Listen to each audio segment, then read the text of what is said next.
Bem-vindos a mais um episódio do podcast Manual Vida Saudável. Meu nome é Marielle Mello, sou endocrinologista e meu objetivo é tratar diabetes, tireoide e obesidade de uma forma leve e descomplicada.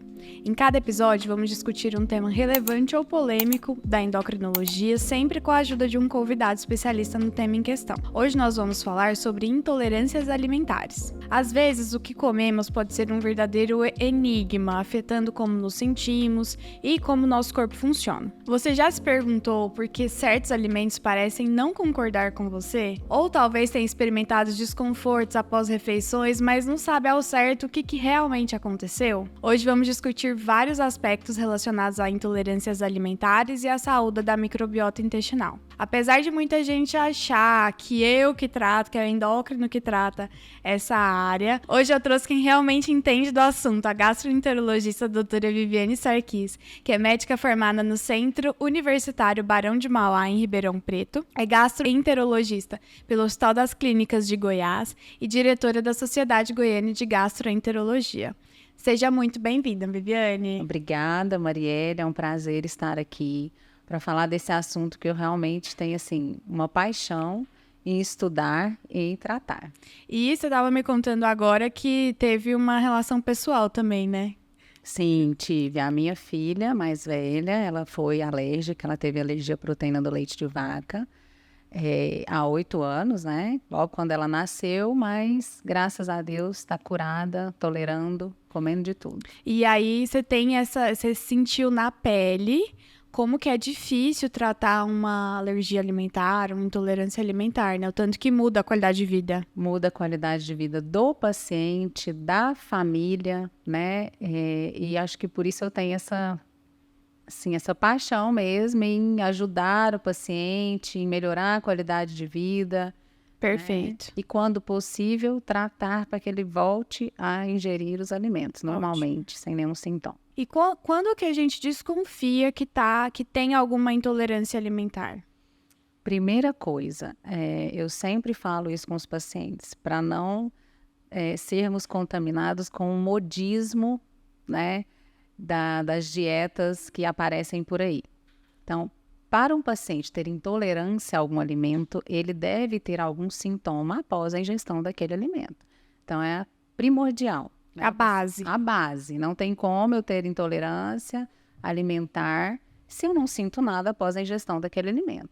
E quais são os sintomas mais comuns que vêm de quando eu como alguma coisa, eu sinto o quê quando eu tenho intolerância? Geralmente, distensão abdominal, paciente que estufa o abdômen, ou excesso de gases, cólica, diarreia.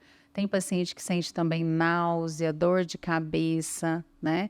E em alguns casos mais crônicos e arrastados, até perda de peso, fraqueza. Má absorção, às vezes, né? Exatamente. Então, são sintomas bem diversos, assim, não tem nada muito específico para cada tipo de nutriente ali. Não tem, por isso a importância de uma anamnese bem feita, da gente questionar isso no consultório, né? O paciente tentar identificar qual alimento desencadeia esses sintomas, né? Que eu acho que é o mais difícil, né? Porque às vezes a gente está numa refeição que tem Sim, vários tipos. Mas se isso se repete, né, ele consegue identificar isso. E é o que você falou, não tem um marcador específico para intolerância alimentar, né? E apesar de ser tão frequente, tem estudos que relatam até 15 a 20% da população a predominância de intolerância alimentar. Falando de todas, né? Uhum. E tem várias, igual você falou, tem vários mitos em relação a essas intolerâncias, a essas alergias, e eu mesma tenho dúvidas. O paciente, às vezes, ele chega para mim achando que é o endócrino que resolve isso, porque tem muito mito relacionado com dieta. Sim. Então, eu mesma fico com dúvida, e aí eu assisti uma aula que você deu na Sociedade Brasileira de Endocrinologia e abriu muito, assim, minha cabeça, porque aí eu entendi que realmente tem um monte de fatores que a gente tem que observar para diagnosticar e tratar corretamente. Sim. Eu tenho... A minha principal dúvida é se intolerância ao glúten existe mesmo ou é só coisa de nutricionista da moda? Nós temos a doença celíaca, né? Que é uma doença imunomediada, que é uma alergia ao trigo, com marcadores específicos, autoanticorpos, e temos sim a sensibilidade ao glúten não celíaca, né? Qual a diferença? Na sensibilidade, eu não tenho esses marcadores, raramente a antigliadina IgG pode vir positiva, mas é um paciente que, ao ingerir o glúten, uma vez descartada a doença celíaca, tá? Com biópsia de duodeno, com os autoanticorpos e tal. O paciente que ingere o glúten e associa sintomas após a ingestão do glúten, né? Distensão, às vezes piora da pele, dor, cólica, cefaleia, náusea. E como que eu faço esse diagnóstico? Eu excluo o glúten por 6 semanas do paciente, observo se há melhora desses sintomas e depois eu reintroduzo. Então, esse paciente tem que ter o retorno dos sintomas após a ingestão do glúten, né? E qual a diferença de tratamento? Na doença celíaca, eu preciso excluir por completo o glúten da dieta. Na sensibilidade, não. Eu preciso reduzir os níveis, né? E não precisa ser uma exclusão tão radical. Eu reduzo a quantidade de glúten até o ponto em que o paciente não me relata sintomas. Era essa a minha dúvida, se nessa Uhum. sensibilidade a gente tinha que fazer igual na doença celíaca, tirar 100%. Não tem que tirar 100%. Tá? É uma redução. E tem alguma relação também com a doença celíaca em questão de ter anemia, perda de peso, atraso no desenvolvimento, quando é criança? Não dessa gravidade, né? Então é mais leve. É mais leve, porque não é uma reação imunomediada, é apenas uma intolerância mesmo, uma sensibilidade. E não tem um exame específico, né? Só essa questão de descartou doença celíaca, tirou e reintroduziu. Em poucos casos tem o antigliadina IgG positivo. Pouquíssimos, não dá para basear nesse exame não. Tá? Mas é a clínica mesmo, com a retirada melhorou, reintroduziu piorou. Descartada a doença celíaca, eu penso em sensibilidade ao glúten não celíaco.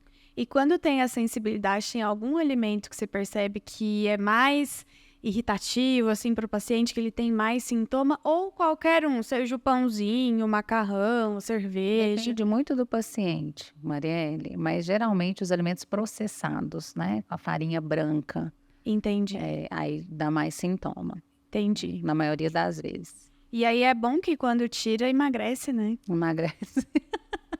Por isso que as pessoas acham que tudo é intolerância ao glúten. Exatamente, Porque se lógico você que tirou vai emagrecer. pão, arroz com Não macarrão. precisa ter sensibilidade para emagrecer, né? Exato. Tirando o Então, glúten. acho que essa é uma diferença muito grande. Sim. Não é porque você tá com ganho de peso, tá ganhando peso, não é porque você tem sensibilidade, intolerância ao glúten.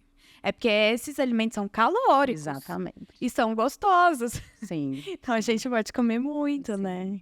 Ainda bem que dá para diferenciar. Uma coisa que eu lembrei muito importante, Marielle, igual essa exclusão desnecessária, essa exclusão que não tem indicação, hoje os estudos mostram que lá na frente, quando eu for reintroduzir esse alimento, eu tenho risco de alergias graves por uma exclusão desnecessária. Então, isso não é brincadeira, né? Não sabia disso. Não, eu pego pesado nessa questão de excluir um alimento de forma desnecessária, porque isso pode trazer risco para o paciente lá na frente. Inclusive relatos de alergias IgE mediadas por exclusão desnecessária. De algum grupo alimentar específico. Principalmente glúten, trigo, né? Ai, menina, nossa, então aí é muito ruim, né? Porque às vezes uma Sim. pessoa que não precisaria Exatamente. excluir dessa forma, depois de um tempo, às vezes vai ter que ser obrigatório. Exato. Por uma exclusão desnecessária. Desnecessária, por um diagnóstico mal É muito feito. sério, né? É Então, muito assim, sério. cuidado com essas dietas de modinha, excluir lactose sem necessidade, excluir glúten, excluir ovo, excluir... Cada época tem um vilão. Cada época é uma que tá como sendo a mais eficiente para você perder Exato. peso mais rápido e tal, né? É difícil. Outra que tá muito na moda também é a intolerância à frutose. E eu acho essa bem difícil porque você tá falando para a pessoa não comer frutas, que é um alimento muito saudável, que tem muita vitamina, que tem Exato. muita fibra. Eu vejo muito paciente falando, eu sempre pergunto, o que você come e tal, a pessoa me fala tudo e não fala nenhuma fruta. Fala, mas você não gosta, né? Não come fruta? Ela, não, é porque eu tenho intolerância à frutose. E aí, onde que entra essa intolerância à frutose? Parece que é uma epidemia, todo mundo tem. Primeira coisa, a intolerância à frutose, ela não tem que excluir radicalmente a fruta, né? Então, mesmo a pessoa que tem, Sim, todas as intolerâncias são dose dependentes. Então, eu posso ter uma certa deficiência de absorção da frutose, mas eu consigo absorver uma certa quantidade que só quando passar daquele meu limite que eu vou ter sintoma. Então, mesmo se o paciente é de verdade intolerante, eu não tenho que excluir 100% a frutose desse paciente. Eu tenho que ajustar, né? Às vezes colocar frutas com menor teor de frutose, até moderado teor de frutose, reduzir os produtos industrializados, que são riquíssimos em frutose, né? O xarope de milho, tudo, refrigerante, sucos, né? Então, falta ajustar a dieta, né? E outra coisa importante, que hoje nós sabemos que 80% das intolerâncias à frutose não são verdadeiras. Elas são secundárias a uma disbiose. Então, aí eu vou pegar um gancho de um outro assunto muito frequente. O que é isso? No nosso intestino vivem em equilíbrio bactérias boas e ruins, certo? Quando eu tenho um excesso dessas bactérias ruins, elas são fermentadoras. Então, elas dão distensão, gases, cólica. E com o tempo, essas bactérias vão inflamando a mucosa duodenal, aonde os nutrientes, açúcares e vitaminas são absorvidos. Então, dificultando a absorção. Mas não é porque o paciente é intolerante, é porque essa mucosa está inflamada pelo excesso de bactérias ruins. Tem muita bactéria ali atrapalhando o meu intestino, que é normalzinho. Inflamando o intestino. Então, esse processo inflamatório leva a uma inflamação da mucosa, alterando os receptores, no caso da frutose, principalmente o GLUT5, dificultando a entrada dessa frutose, né, para dentro do intestino. Nossa, então isso daí acaba com um monte de pessoas que têm intolerância à frutose, mas realmente não tem. Não tem. Então, assim, 80% é muita coisa. 80% é muita coisa. Quase todo mundo. Sim. Inclusive, está no consenso norte-americano de teste de hidrogênio expirado num paciente que é intolerante à frutose, eu pesquisar primeiro e descartar o supercrescimento bacteriano do intestino delgado, que é isso que eu expliquei para vocês. Entendi. É aquela sigla O SIBO, isso, exatamente. Entendi. Então, muito paciente que acha que é intolerante à frutose, até 80% não são intolerantes. Serve também para intolerância à lactose? A lactose, não. O supercrescimento bacteriano, ele pode piorar essa intolerância à lactose, porque a mucosa inflamada não absorve, não vai produzir a quantidade de lactase que o paciente poderia produzir, então o paciente tolera cada vez menos lactose. Alguns pacientes voltam a tolerar normalmente, mas tem uma melhora, o que é mais comum, melhora, mas não zera. Entendi, porque ele já teria Exatamente. Mas assim, a lactose é mais tranquila, porque a gente tem, né, a enzima, a lactase. Nós temos os probióticos que aumentam e melhoram a produção endógena de lactase, tem as cepas, né, que podem nos auxiliar nisso. Ah, legal. Mas eu acho importante frisar muito aqui, a investigação do supercrescimento bacteriano do intestino delgado nos pacientes que têm intolerância à frutose. A frutose tem que descartar primeiro que tem o supercrescimento bacteriano para depois afirmar que é intolerância à frutose. Indicações de consenso. Ótimo. Norte-americano e guideline europeu. Porque é muito simples fazer um teste de intolerância à frutose num laboratório qualquer. E eu acho que você queria tocar nesse assunto também, né? Muito. Não se usa mais o teste oral, o teste de sangue para intolerância alimentar. Nem o lactose, nem o frutose. Por que, Viviane? Né? Não se usa porque aquele substrato que é oferecido no laboratório, por exemplo, da lactose, equivale a mais de 1 litro, aproximadamente 1 litro e 200 ml de leite numa tomada só. Então, assim, ninguém em uma refeição normal ingere essa quantidade de lactose. Eu amo leite, eu tomo todo dia, mas assim, 300 ml é muita coisa. Você imagina mais de 1 litro, Impossível. né? Então, até quem não tem predisposição a ter a intolerância vai ter sintoma. Por quê? Vai dar uma sobrecarga muito grande de lactose e, consequentemente, uma taxa muito alta de falsos positivos. Da mesma coisa a frutose. O substrato da frutose que eles dão no laboratório equivale a 1 litro de suco de maçã. Meu pra gente ter Deus noção. do céu, é muita coisa. Muita frutose, né? Então, assim, não se usa mais. E dá pra usar esse teste pedindo para o laboratório dar a metade, ou mesmo assim não é legal fazer? Porque não é padronizado. Ah, tá. Tá? Então O a gente não sabe os padronizado, valores, não, tá. são 50 gramas mesmo da lactose, que é essa sobrecarga, né? No teste de hidrogênio expirado, sim, nós usamos metade, de acordo com o peso do paciente, principalmente nas crianças, e no adulto, máximo de 25 gramas, que equivale a Nossa, é metade. bem menos. Por isso ele é mais nesse- fidedigno, né?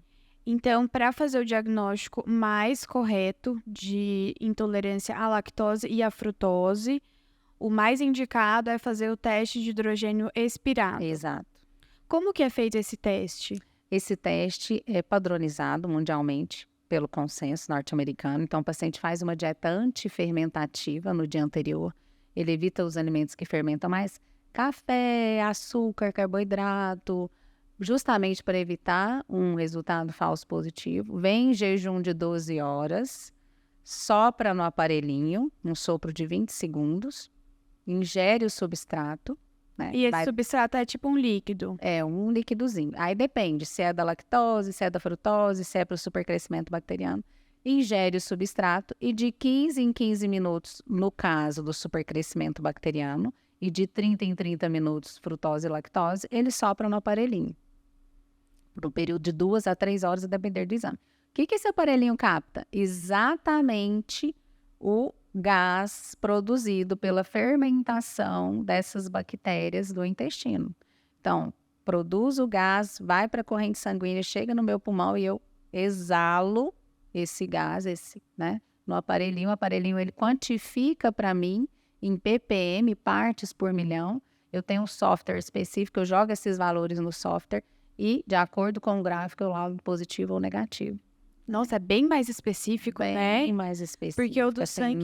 Não tem comparação. Não tem comparação. Não tem comparação. E aí a gente consegue saber se o paciente realmente tem isso para tratar de uma forma que seja eficaz. Porque às vezes vem num exame de sangue positivo, você vai fazer um tratamento ali achando que ele vai melhorar, mas não melhora nada dos sintomas. Não melhora. Então já a pessoa fica frustrada, né? Frustrada e assim, às vezes excluindo um alimento de forma desnecessária. E aí gera aquele outro problema que você falou. Exatamente. E tal. Exclui os alimentos, então o paciente não tem vida social, a família não tem vida social, porque às vezes não pode sair, e não pode comer fora, né? E aí, e além disso, Mariela, lembrei de outro ponto importante. Nós sabemos, já está na literatura isso bem edificado, que pacientes com intolerância à frutose têm maior índice de depressão, transtornos depressivos. Mas por quê? Porque esse intestino inflamado não absorve, inclusive, triptofano, né? Que é um precursor da serotonina. Não. Então, assim, vai virando a bola de neve. Ciclo vicioso mesmo. Vicioso. Eu não absorvo, então eu entro em depressão, e aí eu não melhoro, e vai virando aquela coisa. Né? E se não tiver alguém para te falar o que realmente você tem, Sim. e se você não fizer o teste correto, você vai andar em círculos, né? Exatamente. Nunca vai melhorar o problema. É muito, muito difícil. E eu já ouvi dizer que a intolerância à lactose, ela é presente em todos os adultos, assim, que todo mundo tem um certo grau de deficiência de lactase, né? Que é a enzima que é necessária para a digestão. Isso é verdade? Sim, não é verdade. A incidência de intolerância à lactose chega até 70%, dependendo do local, né? Mas nós somos geneticamente programados para ir reduzindo o consumo de lactose, porque a nossa mucosa vai produzindo cada vez menos lactase. Só que muitas pessoas vão manifestar isso na terceira idade, outros manifestam na idade adulta, outros já na infância, né? Na infância, geralmente, ela é transitória. Então, assim, não é que todo mundo vai ter, mas nós somos mesmo geneticamente programados para produzir cada vez menos lactase. Por isso que tem muita gente que fala que o homem não deveria estar bebendo leite, porque não é bezerro, sabe? Você já ouviu Eu isso? já ouvi, mas eu não condeno. Se o paciente ingere o leite e não sente nada, vai ser feliz. Qual o problema? Toma seu leitinho, sem problema nenhum. E se tem intolerância e quer tomar o leite, usa lactase. Que é a enzima, né? sim. O comprimidinho. Sem sofrimento. E igual dos outros tipos de intolerância, tem graus, né? Tem gente que pode, sei lá, comer uma rosca que tem um bolo que tem leite, mas não passa mal. Mas quando toma um copo de leite, passa. Exatamente. Lembrar que todas as intolerâncias são dose dependentes. Se eu tomo um cappuccino de manhã e não como mais nada de leite, ok. Agora, se eu tomo um cappuccino, como estrogonofe, tomo sorvete à tarde, provavelmente, se eu sou intolerante, eu vou ter Vai um sintoma, manifestar né? ali. Na intolerância à lactose também são os mesmos sintomas? São distensão, gases, cólica, mais diarreia, mais 20 a 30% pode ter constipação também, né? Náusea, cefaleia. Eu ouço muito o paciente me falando que tem constipação. Aí eu ficava em dúvida se poderia mesmo, mas Pode. que o mais comum é diarreia. Mais 30% pode ter constipação. Pode ter constipação também. Entendi. E você estava falando das bactérias intestinais, né? Que tem umas que são do bem, que tem umas que Sim. são do mal. E eu acho que isso tá muito na moda também. Questão de usar probiótico para tudo. Querer mudar ali a microbiota intestinal. A gente sabe que é muito importante para a síndrome metabólica, igual você estava falando, a questão de depressão também. Mas o que a gente pode realmente acreditar e o que é muita moda, muita invenção? A microbiota hoje está em voga, né? E assim, todos os congressos da Semana Europeia agora de Gastroenterologia, o Congresso Brasileiro que é agora em novembro, realmente a nossa microbiota interfere em tudo.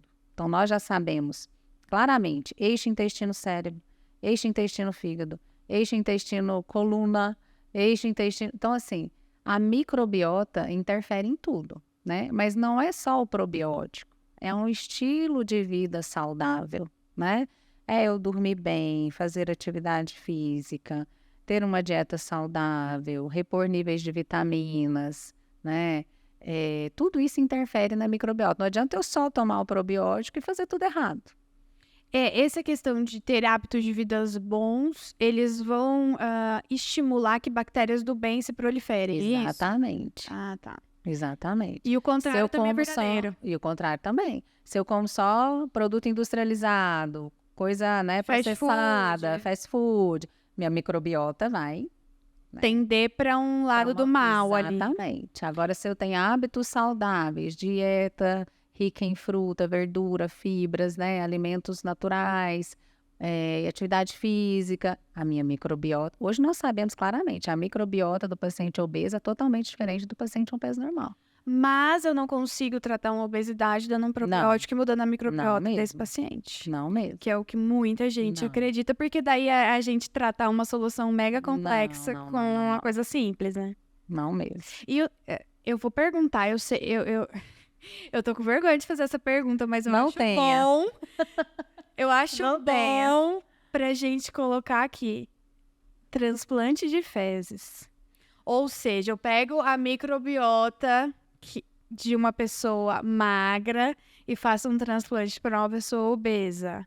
E aí, a pessoa obesa vai ficar magra? Olha, o transplante de fezes nós fazemos, mas não ainda para a obesidade, né?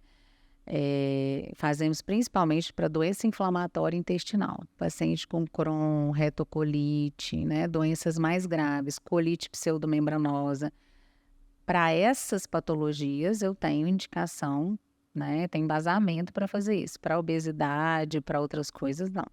E nesses outros casos que você falou aí, pega as fezes de alguém que não tem inflamação intestinal. Teoricamente saudável, Saudável. microbiota boa. E pela colonoscopia, pelo exame de colonoscopia, eu vou injetando em cada Partezinha parte ali do do intestino. né?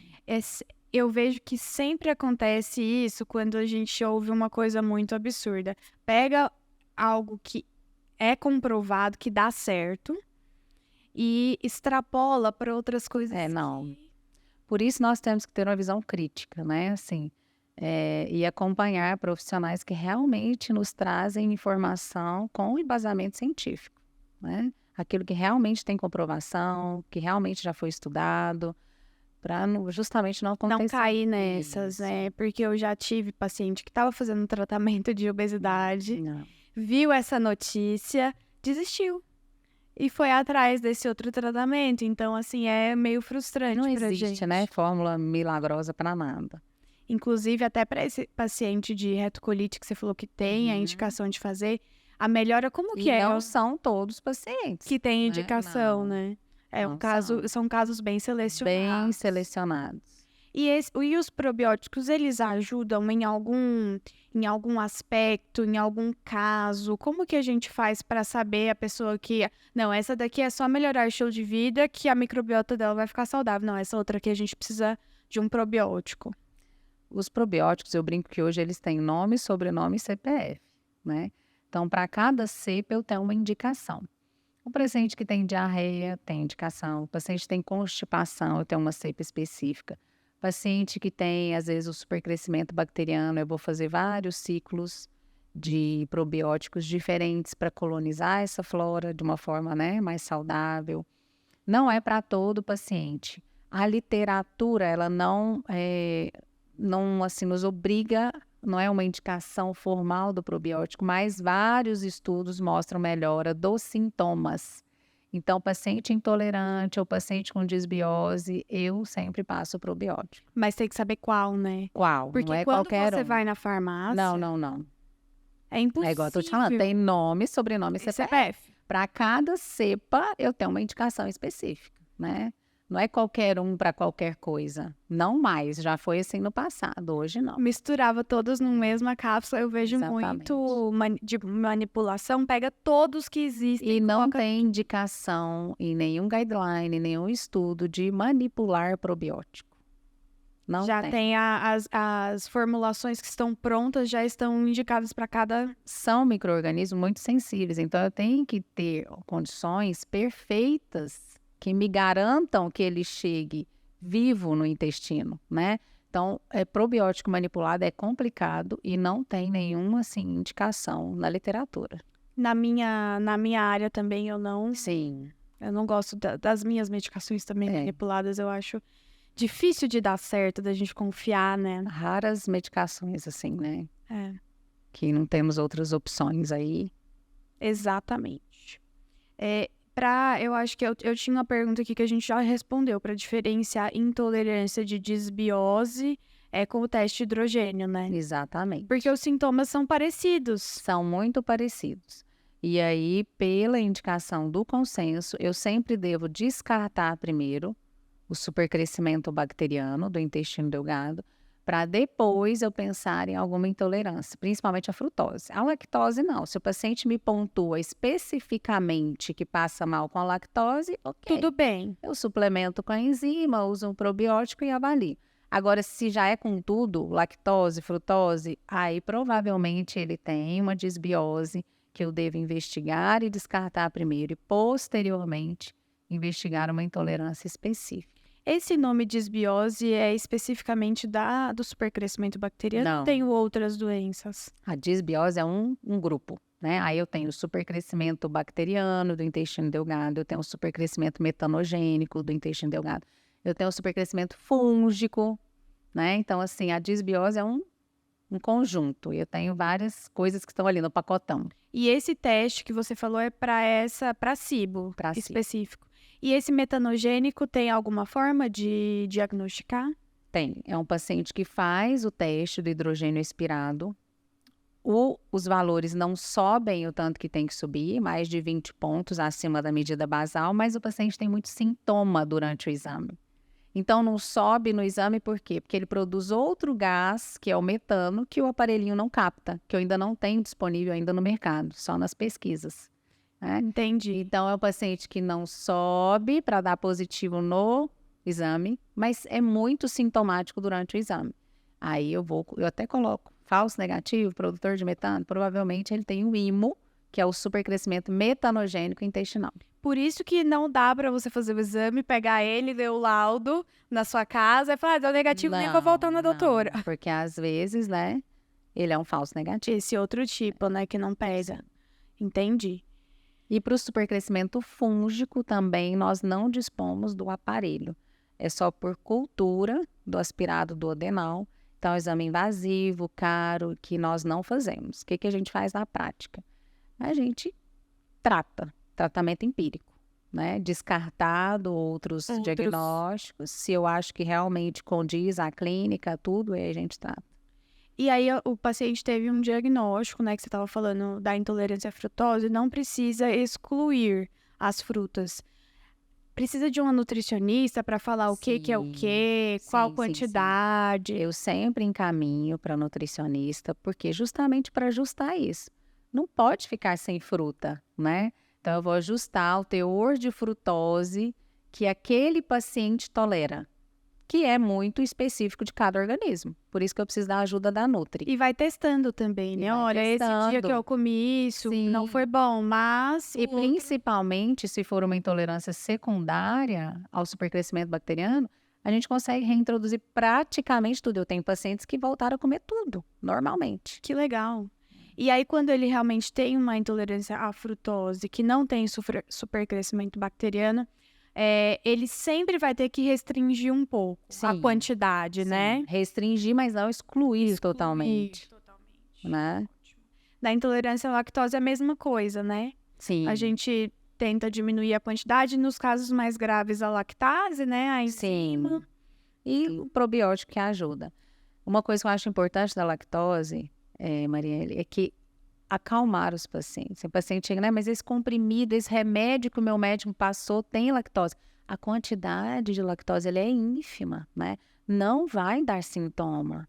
Então, assim, tranquilizar, né? Que muitas vezes já chegam assim, tão, coitados, sofridos e desesperados mesmo, né? Então, a lactose, a maioria das vezes presente em remédio, em comprimidos, não é capaz o suficiente de dar sintomas. É uma quantidade muito pequena, né? É como estabilizante, né? Exatamente. Mas o pessoal que faz propaganda de laboratório, eles frisam muito. Olha, esse comprimido aqui, ele é melhor que da outra marca porque não tem lactose. Então, não faz tanta diferença assim. Não. Para o supercrescimento bacteriano, o tratamento é específico para cada pessoa? Depende do sintoma? Como que é? O tratamento é específico, com antibiótico específico, né? Probiótico e a orientação nutricional. Ah, tem também alguns alimentos que pioram. Porque após esse tratamento, o objetivo do tratamento é reintroduzir todos os alimentos. Só que isso precisa ser feito de uma forma gradual, né? Por isso que eu preciso da Nutri aí. Baixo teor de lactose, depois frutose, né? Porque quando o intestino está inflamado, ele não aceita muito bem, Não né? consegue absorver. Desses nutrientes. É aquela dieta de Food Maps? Ou não? Não, essa dieta Food Maps, ela é mais pelo síndrome do intestino irritável. Que muitas vezes, em até 80%, 70%, tem também o supercrescimento bacteriano do intestino delgado. Então, bem lembrado, o paciente que tem síndrome do intestino irritável não melhora, tratamento medicamentoso, tratamento de dieta.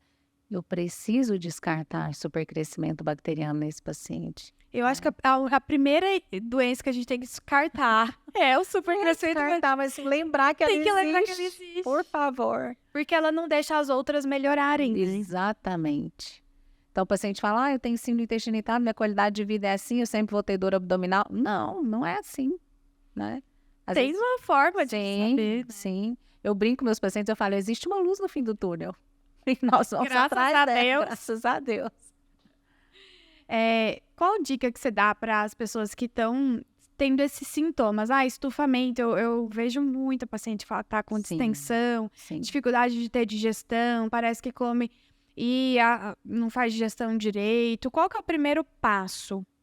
O primeiro passo é você tentar associar, né, com algum alimento específico e procurar um médico, um profissional que tem experiência no assunto.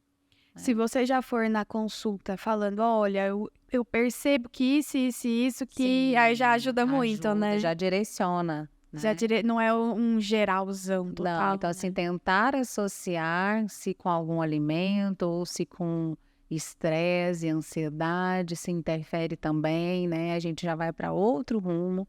Tentar detalhar isso melhor e, lógico, procurar um colega, um profissional para ajudar. Que tenha essa especialidade, né? Sim. Porque igual na endocrinologia, eu acho que na gastro também tem alguns profissionais que gostam mais de certo A assunto, subespecialidade, sim. É bom a gente falar que não é todo gastro que vai te dar essa atenção que você quer, né? Nessa queixa específica.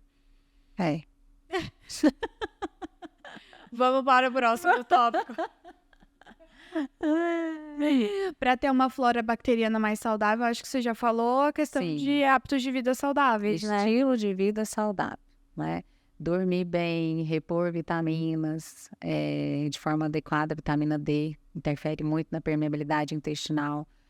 Atividade física, dieta equilibrada, né? Ultraprocessados, né? Evitar Industrializados, alimentos são industrializados. bem irritativos, né? Sim. Inflamatórios.